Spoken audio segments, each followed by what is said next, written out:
All right, people, I'm here on Instagram because YouTube's giving me technical difficulties. So we are going to try here with our new moon in Taurus tarot reading. The new moon is precise on June 3rd. And before YouTube decided to be so whack, I was talking to you about all of the oppositions perfecting in the sky at the moment of this new moon. And I was talking about the nature of an opposition being between two signs that are actually in elements that are friendly to each other. Now, obviously, even with elements that are friendly to each other, you can have too much of a good thing, right? Too much air will extinguish the fire, and too much fire will suffocate and combust if it's not enough air to fuel it, right? So at this particular new moon, we do have an opposition building between air and fire. And that is an opposition between planets in planets in Gemini, which includes Mercury and Mars, and planets in Sagittarius, which is Saturn. So that opposition is between that air and fire, which I just mentioned, can either be fuel that keeps the fire going, but remember, eventually the fire is going to consume all of the air. So then what? So the opposition, though, between planets in Gemini and planets in Sagittarius, the new moon is in Taurus, rising Phoenix 86. The opposition between planets in Gemini and planets in Sagittarius is, of course, what eclipse season is all about in 2019. The Gemini phase of Mutable Madness 2019, which is eclipse season. Words mean things. So even though this new moon is not in a Mercury sign, Mercury is really strong and prominent in making his presence known, reminding us that words mean things. Say it with your mouth, say it with your chest. Put some bass in your voice, or some soprano, whatever you like, but say it out loud with words. Maybe write a letter. I probably would not send a text. Email will be all right, but just don't write a dissertation. Sometimes it doesn't take all of those words. All right, so what are you using your words for? Hold on. Wanted to pull out my trusty guides here. Get yours. Because I have these cute little tables in here, which now that I'm on Instagram, I can't show you it because it's gonna flip it backwards. So anyways, I have this little table of mutable signs here, and I have for Sagittarius and Gemini, which again are prominent via the oppositions building at this new moon. For Gemini, I have speak, what do you say? And for Sagittarius, I have intend, what do you mean? The funniest thing has been happening in my life. Both my niece and my son are very, very mercurial. They both have a dominant Gemini and Virgo.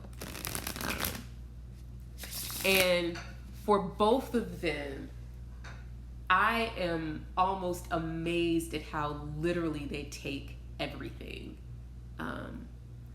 That they miss the nuance. They like, and oftentimes just listening to them speak requires me to try to think like them. Like requires me to try to not be so deep, to take things at face value. And I think we could all use that practice. Right? We can all use that practice of really finding the nuance between taking things at face value and figuring out what the implications and intentions are behind words.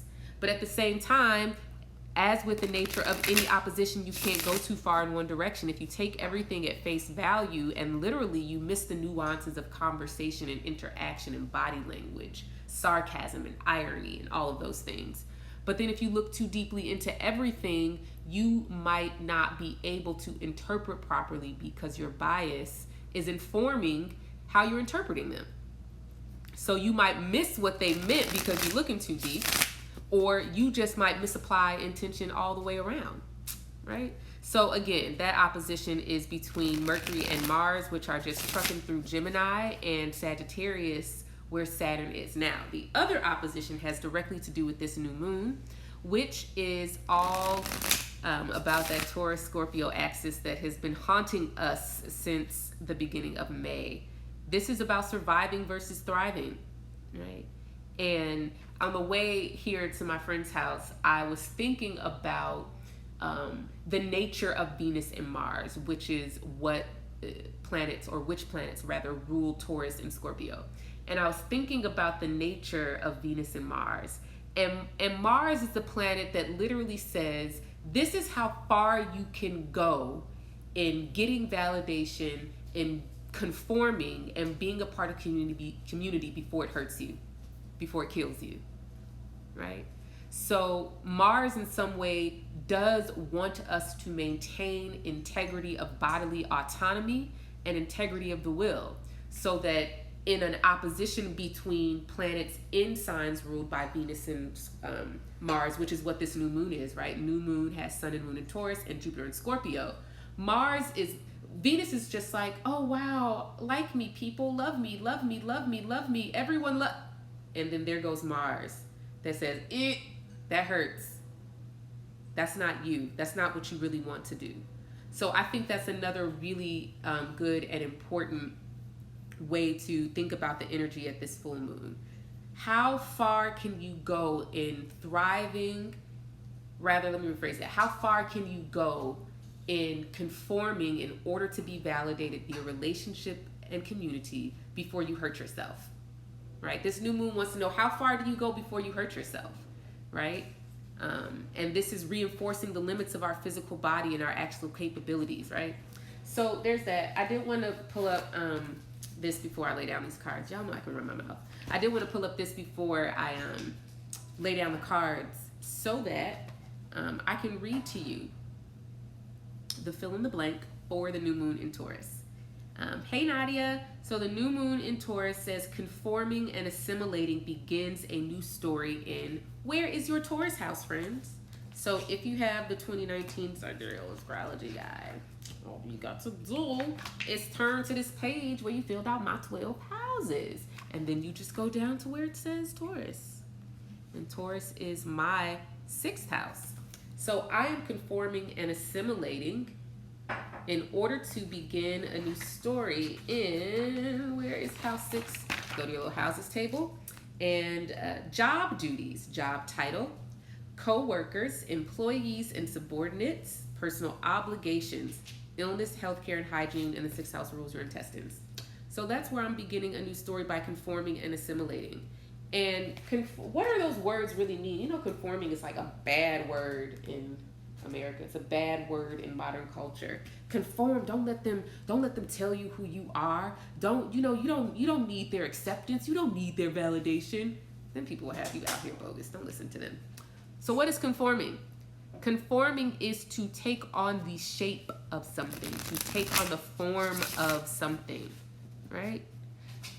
One of the things that I've been thinking about a lot with regard to Taurus, and I think this was from a conversation me and Reed had, where we were talking about, like, there comes a point where you need to balance you conforming to other people and other people conforming to you, right? It can't just be that you conform to make everyone else comfortable so they'll like you and accept you and keep you a part of their community, but that your presence never changes that community, right? If your presence never changes the dynamic of the community and relationship that you're in, and you're the only one that's being changed, right? This is where Mars is coming in, like, that hurts, don't do it, right? But also Sagittarius in the conversation, reminding us that conviction often informs the communities that we identify with. And I think that it's asking for us to find community in this way. But at the same time, the other parts of the sky right now are telling us or reminding us that sometimes we still seek validation from communities that we don't really want to be a part of, or we seek validation from communities that are not changed by our presence, or we seek validation from people, relationships, and communities that we only do it out of habit, right? So a lot of this new moon is about how do the communities and relationships that you conform to, meaning you take on the shape of, but also is changed by your presence. How do those communities, well, I guess answer the other side of the question. How do those communities, how are they changed by your presence?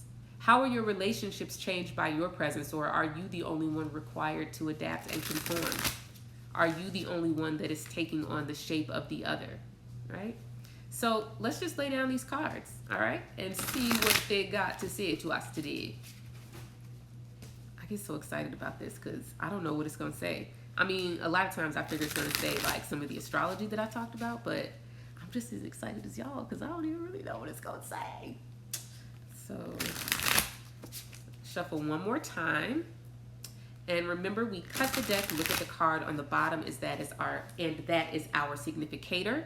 That is the context for the reading, and that is the card that we will refer back to, a reference point.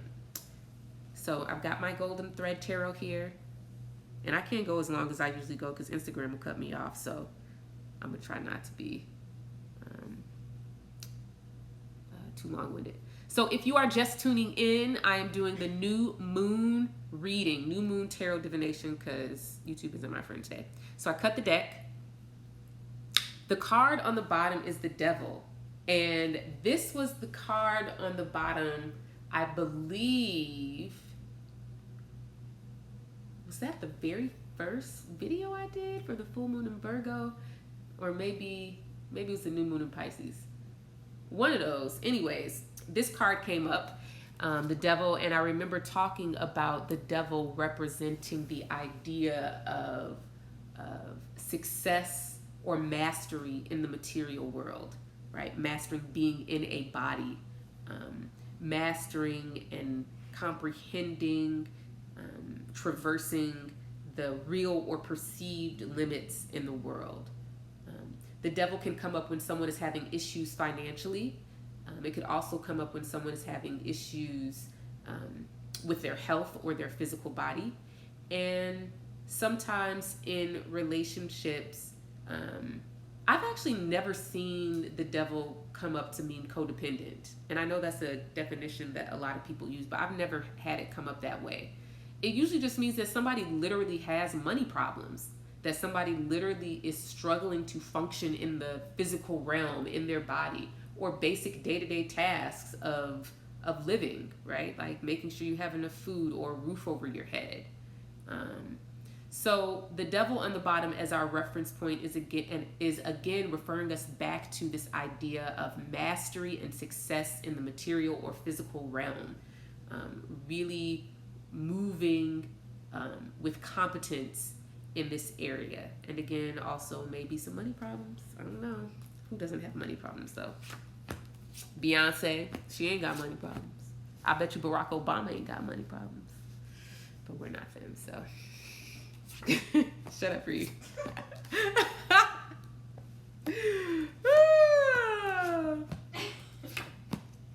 All right, what say ye? What say ye, Golden Thread Tarot, about ye new moon in Taurus? Oh, man. Okay, full disclosure. I really don't mean to be deep and probing all the time. I just read what the cards say. So that's my disclaimer for what I'm about to say to you, that I did not choose these cards. I did not lay them down on purpose. It's just the way that it is, because I feel like these readings be getting real deep, and I'm just going to accept it. All right, we've got here the Five of Cups. I don't know why when I looked at this card, the Joe song, I Don't Want to Be a Player No More, came in my head. Like, I don't know why. That's a weird association. Anyways, the second card is the Seven of Pentacles. And the last card is the Five of Pentacles. So already we just have a little bit of a theme here with all of this earth, right? The devil is definitely earth, and pentacles are earth. Earth is always about experiencing the world via the senses. So things that are perceived and experienced via the five senses. the part of the world that you can touch and interface with, and tools and resources that you might use. Is Reed there? Somebody just asked, is Reed there? Yes. Yes, Reed is there. So tools and resources that you may use, but also time, energy, and health. So we've got two of the not really exciting pentacles here, not gonna lie. And I'm skipping over the Five of Cups, I'll come back. The Seven of Pentacles talks to us about having invested energy, time, resources, money, emotional energy, right? No, I wouldn't say emotional energy because there's another card for that. But we'll keep it to the other stuff I said. So Seven of Pentacles is about having invested your resources or energy or time or money into something. And they're just being in an inevitable waiting period. Like, unfortunately, when you put seeds in the ground, they don't sprout up the next day, right? It takes a while. It takes a while for something to take root. But the Seven of Pentacles also, especially in this deck, has, well, actually in all of the decks, all of the Rider-Waite, Coleman Smith mimic decks, this idea of in due season, right? A tree will bear fruit in due season, and that really you can't make a tree bear fruit out of season. Like, you're just not smarter than a tree, right? So the Seven of Pentacles talks about that in due season moment of having invested and really waiting. Is this thing going to bear fruit? Is this thing going to give me a return on my investment? The Five of Pentacles is also here. And the Five of Pentacles is, again, on this theme of the material world and resources. There's, in this particular card, the Hierophant seems to be kind of an undertone for me. Just because in the Hierophant, I almost feel like we see what's on the inside of these doors, right? So in the Hierophant, which was in our last couple of readings, I've talked a lot about the institutions that validate our life and our culture. So institutions that validate your spiritual practice, which would be usually religious organizations that are corporatized or in, what am I trying to say? Corporatized or whatever, I can't remember the other word. Religions, though, that are kind of institutional religions in a country, right? So if you're in America, you know, you're Protestant or Catholic, but you can also be Muslim or Jewish. So these are large umbrella of institutions for your spiritual practice. The Hierophant also talks about the institution of family, right? However your society is structured. So on the other side of this Five of Pentacles is really wanting to be in the in club, right? You want to be a part of what's going on inside of there. You want help. You want the benefits of being a part of community. However, in the Five of Pentacles, this person is not a part of community. They are not a part of the congregation in the church. They're not a part of the group, and they want to be a part of it, right? So this really goes back to our theme of Taurus about validation and the opposition with Jupiter and Scorpio. I mean, how far can you conform to the shape before it's just like, well, you know what, my arm don't fit. Yeah, like my elbow don't fit in this particular shape. Or my head's a little bit larger than the space you have for a head, so I don't know if that's going to work out for me.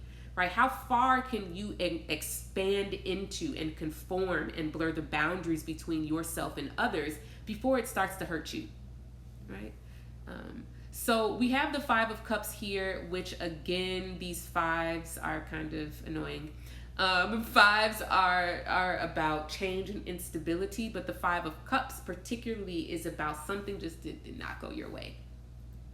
There really is a lot in these cards about feeling left out, about feeling like you don't have access to the people or resources that you need in order to function and survive in life, and you're trying to figure out like where do I belong. That's something that's been coming up in my readings with clients all week. This idea of belonging, of what belonging actually means, and could we identify what belonging feels like if we were to actually experience? Like, how do you define that? One of my clients said something about it sounding a little bit possessive, and it kind of turned her. But I said, you know, my possessions that I value, I take care of them. I'm a good steward of them, right? If it's broken, I take it to get repaired. You know, like my car, I get my oil change and I put gas in it and I clean it, right? So to me, the idea of possession with regard to belonging in community and relationship really has to do with, in being a part of this community, is there a mutual stewardship, right? Where the community is invested in my life, body, and well-being. And so they feed me and nurture me, but I am also invested in the life, body, and well-being of the community at large, as well as with the individuals within my community, right? So belonging really has to do with a vested mutual interest in someone else's well-being, right? So these cards, the Five of Cups, the Seven of Pentacles, the Five of Pentacles, is really talking about seeing the fruit of being part of community, but also this idea of feeling like you have not been accepted by community, or you've taken the risk to join and involve community or relationship, yet you just really don't know if it's going to pan out. Can you really conform to the shape of what this thing is asking of you? Oh, this is cute. It is cute. All right, we've got the Three of Pentacles. No, Three of Wands. I lied. 10 of Cups. Oh, that is just so perfect. And the Fool. So this is just like a totally, like, this just completely shifted the reading. Here we have all of this water and all of this earth, you know, too much earth, right? Which is like kind of the sky right now, like a whole lot of earth. But then the next row is the Three of Wands, 10 of Cups, and Fool. So we've got some fire and water, and we've got some Fool, which I don't really know what to call that. So, wow, Three of Wands. I feel like I have a card here for every planet in the sky right now. Like, I literally feel like that, right? I feel like the Five of Cups is like, maybe Jupiter and Scorpio. But then the Seven of Pentacles and Five of Pentacles is the Sun and Moon in Taurus. And then the Three of Wands is Saturn and Sagittarius, right? Because Three of Wands is about intention, the intention of the will, having set an intention, having taken an action that you believe is the most direct translation and the closest approximation for your will, right? So Three of Wands just means you did something, right? And there was intention behind it, and you really feel like this, I did this intentionally, and I'm trying to make this thing happen. So let's see what's gonna happen, right? 10 of Cups. This is truly, to me, the card of belonging. 10 of Cups is about emotional support from your community. It is about an emotional resoluteness, a firmness of expression, and a firmness of intention. The 10 of Cups is about family, both chosen and blood. But again, the 10 of Cups is really about feeling like you belong, right? Really feeling like we go together, we fit. That's my people, right? And then we have the Fool, which is interesting in this context, because in some ways these cards kind of speak to abandoning a community, it speaks to abandoning some place maybe that you thought you belonged. That's really interesting. Because the fool is not invested emotionally. The fool is out for the adventure. The fool needs something new. The fool is taking a risk and going for it and following the path wherever it may go. A lot of times when I draw the fool for like my daily card, I'll end up someplace that I had no intention of ending up, but I had a good time and I was excited to be there, right? Or I didn't have any particular plans that day and I was just like, you know what? I'm just really gonna go for it. Whatever we're gonna do, let's do it, right? So the narrative that we have so far here, the devil on the bottom, 5 of cups, 7 of pentacles, and 5 of pentacles in the top row, the 3 of wands, the 10 of cups on Zifu, or the Joker in this particular deck, it looks like. These cards have to do with, I think, a disappointment of not being validated and accepted to a particular community. There's a lot of wanting to be validated in this way, and maybe in some ways reckoning with the fact that a particular community that you may have belonged to will never validate you. They're never going to accept you the way that they are. I know some of the ways that that has manifested for me personally is that I don't want to devalue the experiences that I've had with certain communities. I don't want to write it all off as if I got nothing from it. So it's kind of like I want to be able to hold the tension and space of being able to say, me and these people and this person have had some really awesome experiences together, right? We have shared common experiences that do bond us. That can be true while you also don't belong there. You can have those two things. Not feeling seen, beautiful, appreciated. Yeah, you can have those two things. You could be like, wow, like this was home, or this was my familiar, or these were my people, and there's a connection there of shared experience and time, but that maybe, you've changed. And has that community or relationship changed in response to you, right? Or have you outgrown it? So there's a soberness here, right? Remember, new moons are about starting this new story. And I've talked a lot about how you cannot act with conscious intention when you are rationalizing your choices and actions and telling a story that puts you in the seat of agency when in fact it's not. I literally just tweeted, like, making your trauma a lifestyle is so 2018. Just let it go, right? But what I mean by that is that we unconsciously act motivated by trauma. Sometimes things we don't even have words or language for. But then we turn around and tell a different story about it, right? Like, we say, oh, well, I'm independent. I just have always kind of been a loner and prefer to do things myself. That's just how I am, right? I've talked about this before. When in fact, you were forced into independence, right? Your family environment did not change by your presence. It was like a steel box that you just had to like figure out how to hurt yourself the least.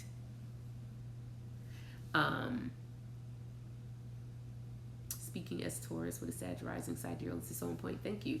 So there is a sobriety and acceptance, and I don't want to say solemn, but definitely like a resignation. One of the words I use for the 10 of Cups a lot of times is resolve, right? Emotional resolve, emotional resoluteness, right? That firmness. So these cards are really talking about that disappointment, but also this resolve that, you know what? I don't belong here. That's all right though, right? Because the Fool is about that life, I love the other depictions of this card where he got this little sack and he's like, man, it's all I need with me. All in this pair of drawers and a bikini and I'm good. Right? All right.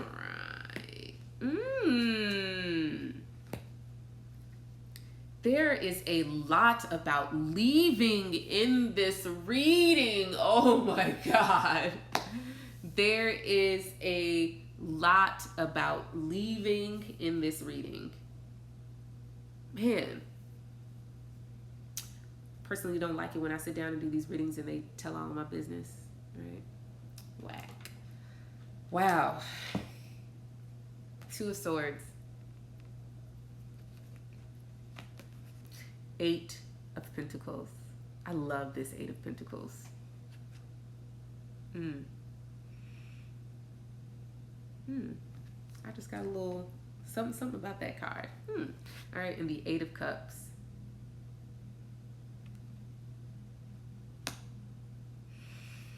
There's a lot about leaving in this reading. I mean, just to be, look at these 2 cards. Beginning and ending. Beginning with the 5 of Cups. And ending with the 8 of Cups. Like, I almost feel like this card is a zoomed in version of this card.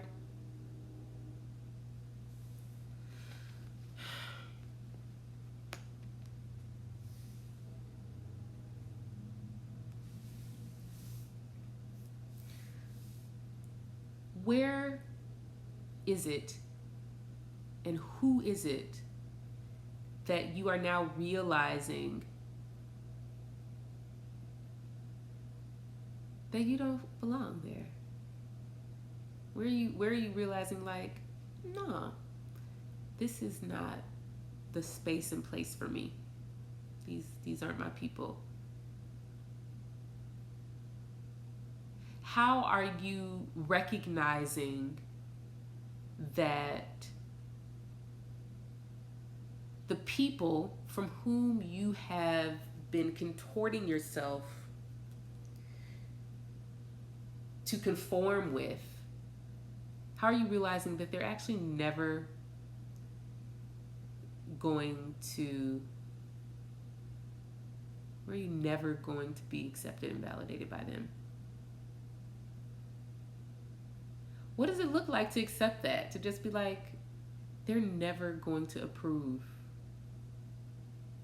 They're never, this won't be that mutual vested interest. It's not there. Where are you recognizing that, oh, okay, yeah, it's not gonna work, right?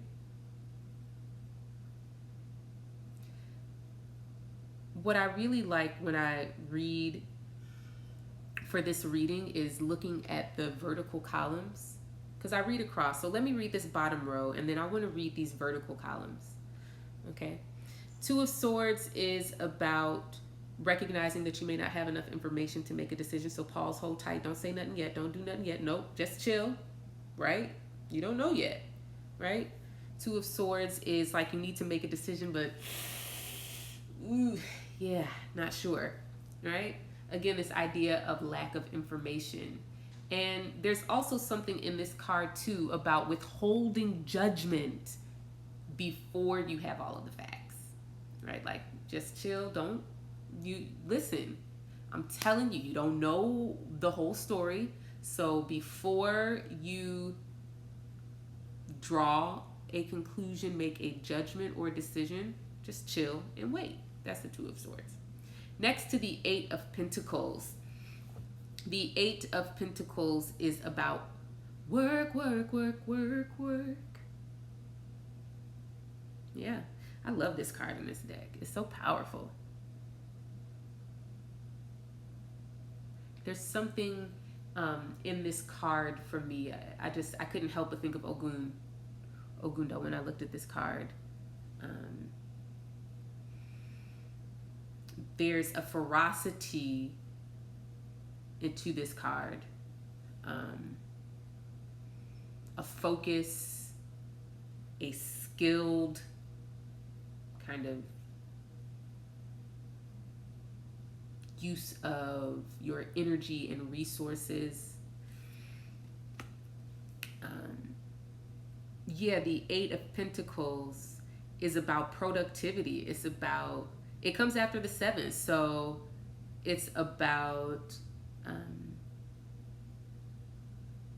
that investment, that energy producing something.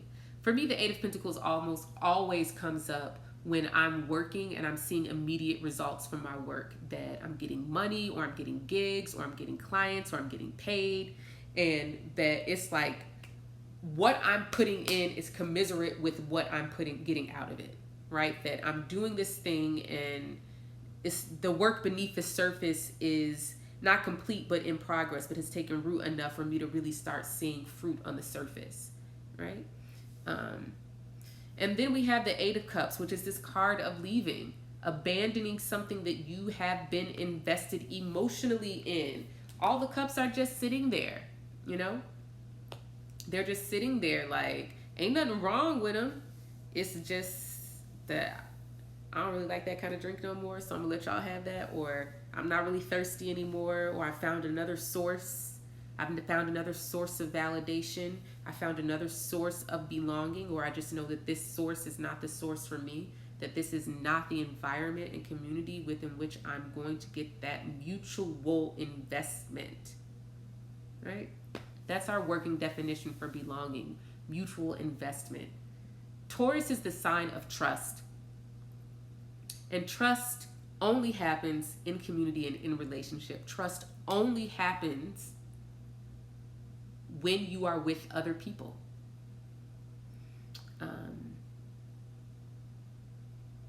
This reading is so much. Where y'all going? Why are these cards telling me y'all leaving? Where y'all going? Where y'all at? And where y'all going? Who you leaving? Why? You don't have to tell me all that. I'm just kidding. Yeah. Going back to the Devil, there's something really grounded and practical and just basic about, I'm just trying to function in this world. I'm just trying to live in this body as best as I can, occupy space and make use of what I have and get what I need in a material sense. Wow. So y'all really are moving. Man, Mutable Mad is kicking y'all butts. Mine too, don't lie.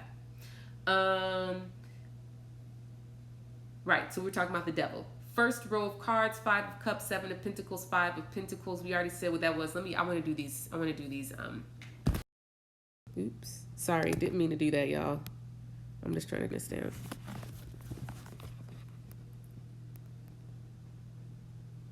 So Five of Cups, Three of Wands, and Two of Swords. That's really interesting now that I look at that, because there's definitely this disappointment that things have not worked out. But there's still, the intention is still there, right? So maybe the intentions or the actions that got you here and carried you here, the intention is still there. So maybe there's a new action here, right? The intention that led to disappointment, or the intentions that led you to not be, the intention to be a part of community maybe is what I'm trying to say. And the particular community or relationship that you thought that you were going to take root with maybe didn't work out, but then we come back here.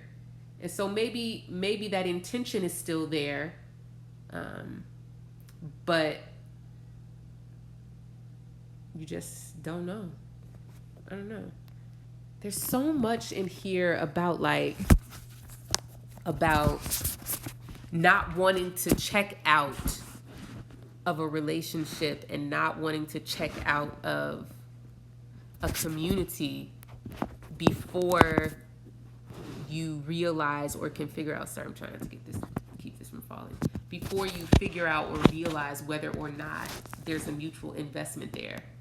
Like, you don't want to dip out too quick. You don't want to go too soon. But again, like, how much can you conform and take on the shape of this community or other person or relationship before it starts to hurt you? And I guess in some ways we're all realizing that the leeway we have is much smaller than the way we've been acting in the past. Meaning that maybe we were unaware of how much we were being hurt by conforming in particular communities, by conforming in particular relationships. And now all of a sudden we sensitive Susie and we feel everything, realizing that the limits of how much we can conform in relationship before it hurts us is much smaller than we thought, right?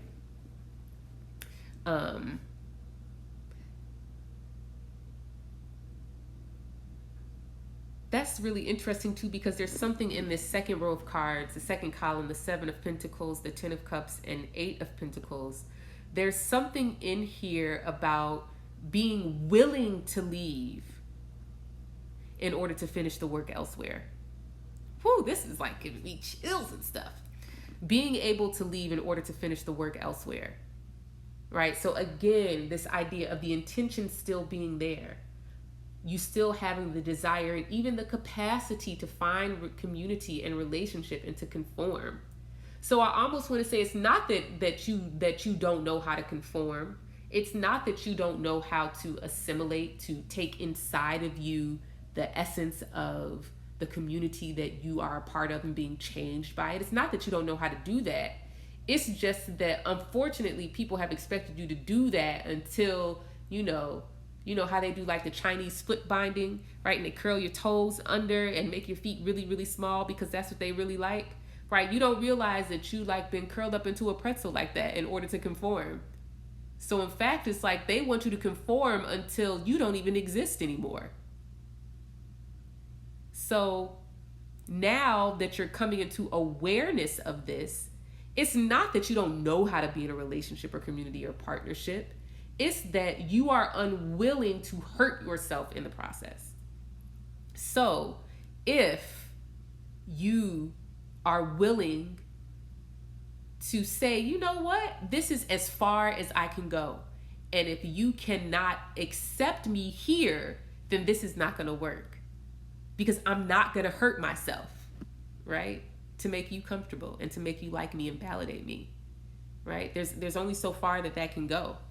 So this is just kind of cool, man. I love doing this. So the way we've got the 7 of Pentacles, 10 of Pentacles, and then the 8 of Pentacles, to me, is really saying that the people that you want validation from are not going to give it to you. There's validation for you. There's acceptance for you. There's community and belonging for you. But you're probably not going to get it from these people in this particular way at this particular moment, right? Or even more so, it just may not look and feel like what you want it to feel like. Oh, I'm getting so many downloads. So,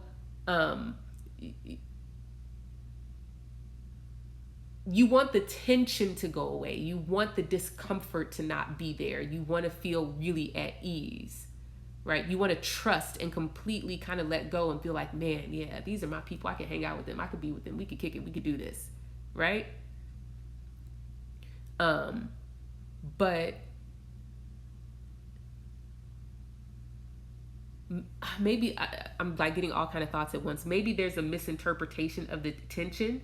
And the tension not meaning that they're not validating you. The tension meaning that you have pressed up against the edge of how far you are willing to conform.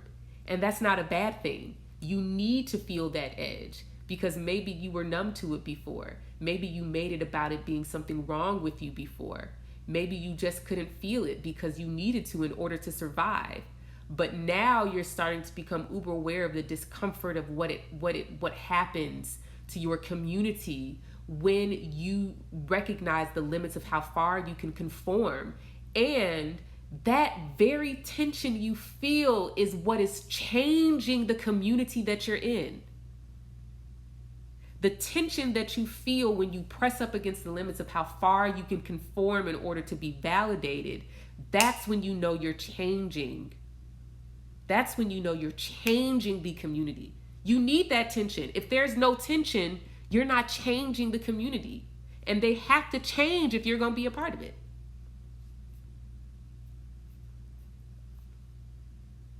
All right. Woo. So this last row is really wild. This last column, rather, I really wanted to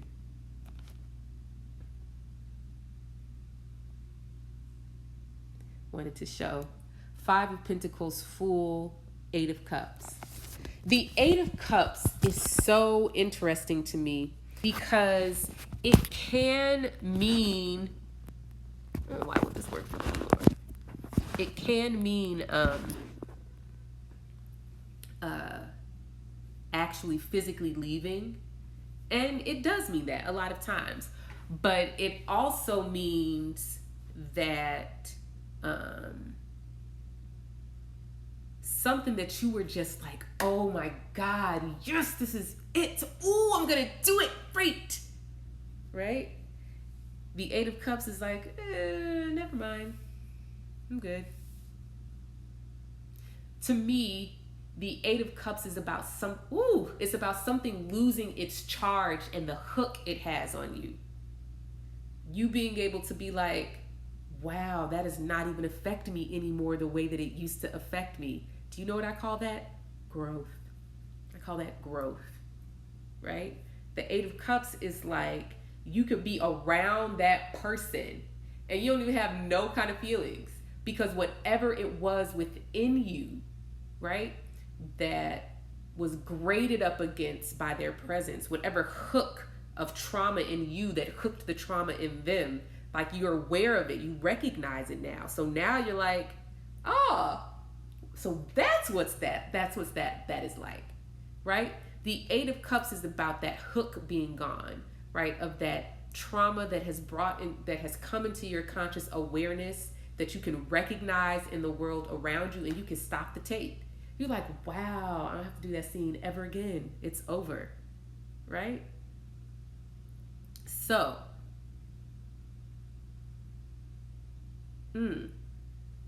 there's a lot in here about the power of community to heal trauma, about the power of engaging in community in relationship, even when you reach that point of vulnerability where you get up too close to the edge of where I can't conform anymore. I can't change the way I dress. I can't change the way I talk. I can't change my hair. I'm not switching wigs no more. I'm not going to put on a different color lipstick, right? I'm not going to do any of those things anymore because this is as far as I can go without hurting myself. And actually, I don't even really need to explain it to you. Like I don't need your validation of that. Like I don't need you to validate the pain that I feel by pushing my own self to conform to you. Because you can't feel it. You can't feel it. So keep your opinion to yourself. Right? Just keep it to yourself. So I've reached the limit of what I'm going to do. And either you can change and you can really accept me as a part of the community like it's supposed to be, or I gotta go. Right? But I'm going to sit here in the tension.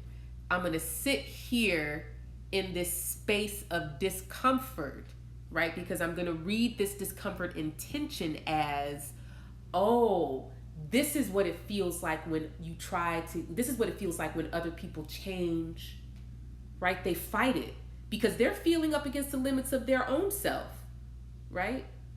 But they have to be able to recognize that there is no mutual investment unless they feel the discomfort too. So that your job is not to take on their discomfort as your discomfort. Let them do the work. Let them do the work of changing. Let them do the work of conforming because that's their growth. Right? Right? So what hooks are you, they're gone, right? What hooks are gone from you so that now you can be in that space. And I feel like that's the promise of this new moon, where we are recognizing that we thrive in community. There is no growth in a vacuum. You could go under that rock in the basement and nobody will ever see you. The boogeyman won't see you, right? Nobody's going to see you down there. but you'll be alone, and there's only even so much that you can survive in safety. At some point, you have to take the risk. And the risk here is to first say, I recognize this pain as telling me not that I'm not being validated and not that I'm not being accepted, but that I have pressed up against the limits, right? The way I pictured in my mind is that we are growing and shaping, we're growing and morphing into these people.